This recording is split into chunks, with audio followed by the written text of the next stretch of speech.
Okay, so let's begin by going into our graphical user interface.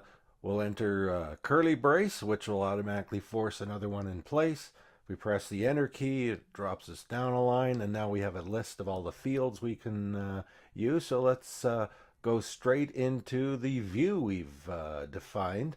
And so for this view, we'll restrict it by putting a filter argument into our argument list, and we'll begin with a filter of with the field ID, and let's say that we're going to use a value on it, and set that value to, oh, let's set it to, I think we've got 8 records in the table, so let's start with the value of 3.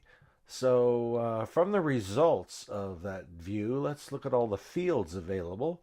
And let's begin by using the ID field. So that should actually match then the display of the value that we're actually filtering on. We'll also, by typing an N, that gives us a name field. We'll put in prod status, which is short for production status. The device for this particular record, because we're dealing with a patient here. And so if we're dealing with a patient, let's choose the clinician that's actually looking after this patient, who's actually responsible for creating the device that's going to be used. And that clinician will customize it. And there's 2 appointments. So the first appointment is designated with the created date, and the second time the patient comes in to see how the device is looking, that happens with appointment number 2. Okay, so we've got our BERT view. Now let's actually query directly the BERT entity, and so we'll filter this entity from all the records of the entities. And so let's use the ID field for that particular record ID, and that's the item that we'll enter. And so let's actually type in a value, in this case 8.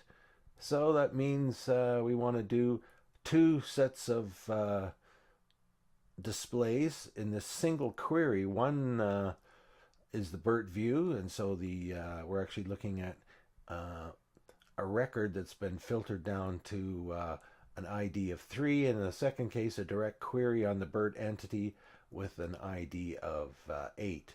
And so we've basically asked it to display our entity ID, our entity label, and our entity type. So the type of this entity, it's actually from the BERT table for our BERT entity, and let's display whether or not this entity is published or not. Okay, so in a single query, we're actually looking at 2 different values, one a view and one a direct query of BERT, all through one single GraphQL query. And so that's basically GraphQL setup in a nutshell. And stay with us next time as we'll take a look at the external database that we defined.